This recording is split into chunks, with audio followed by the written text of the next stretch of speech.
Hello there, and as usual, I'm Aaron from Last Stand Gamers, and welcome. So today I'm down at Anzio Camp in Leek once again to play a little bit more Airsoft, and you might notice that I'm carrying a little bit of a special weapon. Now this is of course an RPG-7, you're probably wondering, what are you doing with an RPG-7 in a sort of urban environment like this? Well, I thought it'd be a little bit fun just to see how it worked, and originally at the start of the day it started giving me a few headaches on how to use it, but towards the end I managed to get quite a few decent kills.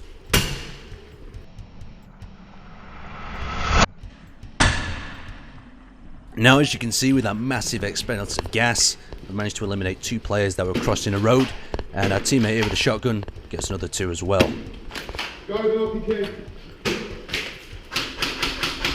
Now, reloading this thing is a little bit complicated. The M203 shells fit within the end of the warhead. Check one on the door, Nate. Callum, get one to the stairs in case he's coming up. So as you can see, I'm sliding in another M203 shell, and I can quickly reload it if I need to on the spot. But then I head downstairs and make sure none of them have got into the building. Well, the respawn's only around the corner, it's worth a walk. So now that we're actually downstairs, I'm going to be pushing across the road into another one of the D buildings, and as soon as we get across, we come under contact.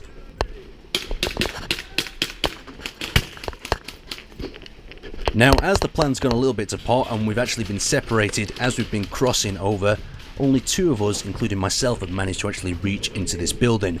And as I talk about in a lot of other videos, there's a lot of different sounds and noises that you can hear echoing throughout the building, so you can never be too sure if someone is in the next room. The RPG's out of rounds. I'm going to have to exchange that fast and get a teammate to cover me.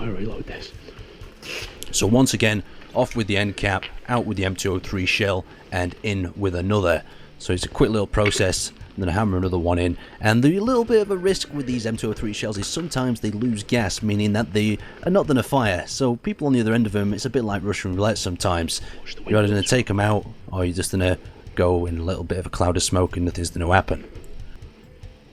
So I'm directing my teammate to cover that side of the building, and I'm going to take this other side. You've got to be careful from light upper areas and lower floor areas as well. It's pretty much like running a bit of a bolt action rifle in buildings, but you've got a shotgun spread to give you a little bit of an advantage, checking both upper story and lower story, and I'm going to move across. Now, as I reach this end pillar, I come under contact from somewhere, but I can't be sure, so I'm going to dash to where there's a little bit more cover within this darkness, and hopefully push around here and try to get on the flank whoever just shot at me. So I've slowed my breathing by now, and I'm really listening to the sounds of the actual building itself, trying to hear where its shots are echoing from, and I can hear a little bit of talk and a little bit of movement coming from the main hallway at the front entrance of this building. So there we go, I just caught a glance of someone on the right in the main hallway, so what I'm going to do is pull out a grenade and throw it in there, hopefully to clear that, or even just make them run out of that room so I can get a little bit closer. So with the grenade going off, didn't seem like there was actually anyone in there, or they managed to escape in time. So I fired a second shot with the RPG, trying to direct it against the wall so it doesn't hit my teammate at the other end of the corridor. And I direct him, I need him to push in with me. Now hopefully the RPG firing itself or the grenade has scared off whoever's in this room, and it was correct, but a guy decides to rush back in. And now there's a little bit of an exchange of fire there, but I managed to get eliminated. Now my teammate's going to do the rest of the job for me. And that was very close. Right, I'm shredded. I've got to get recovering grenade. So with me being on my second medic, I had to return to the spawn zone. Now this is the RPG-7 itself. You can see it's got a nice little optical mount on the front. We've also got one for my camera. It's had quite a few owners, this weapon, before, so you can see it's a little bit scratched, and it's seen a fair share of use. Even though it's quite interesting, it looks like it's been hammered around, but I guess that's the sort of look that many players go for.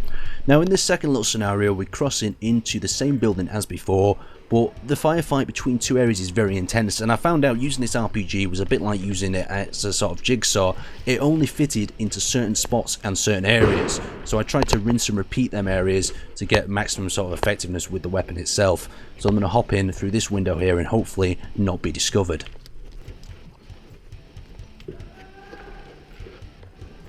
Now, as I enter this building, I can hear some light talking coming from this doorway here, so I'm not sure how close they are. And I spot one player on the left, but I'm not going to engage him. But then I spot a friend on the right. I wasn't too sure if the guy on the left was already out, but I definitely eliminated one on the right. Now we're pushing up into that right room to clear the other guy who popped out.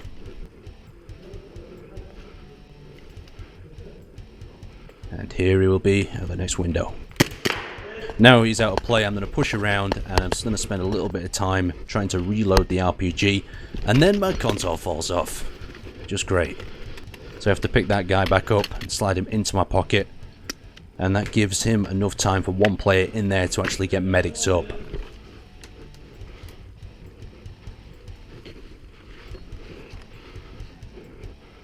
So hiding behind the cabinet, I see the end of his G36, and I missed the shot. So I'm going to try rush around left, and as I rush around left I get shot from the right across the field. An interesting little play, nice bit of use of the RPG. The RPG also came in use really well on the upper stories where you could fire down onto a large group of players, but sometimes with the shells being a bit unreliable you got situations like this.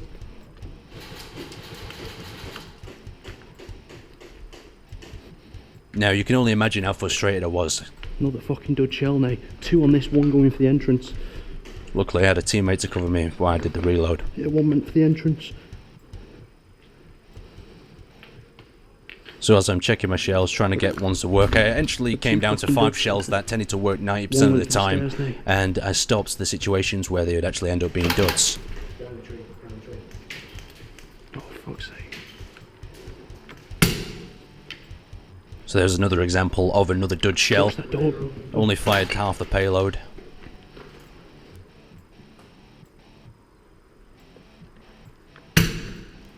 Now, another good effect of the RPG, aside from getting the odd kill with it, was the fear factor. It caused many players to simply run away from where the explosion sound come from, and in many situations when defending buildings this was really useful because it would halt attacks on the pure of the pop and the sort of gas being expelled by itself. Now, the next few clips I'm going to show you are some bonus little footage. I've got a lovely one of one of my teammates here with his Scar LWE. Is it close? Is it close?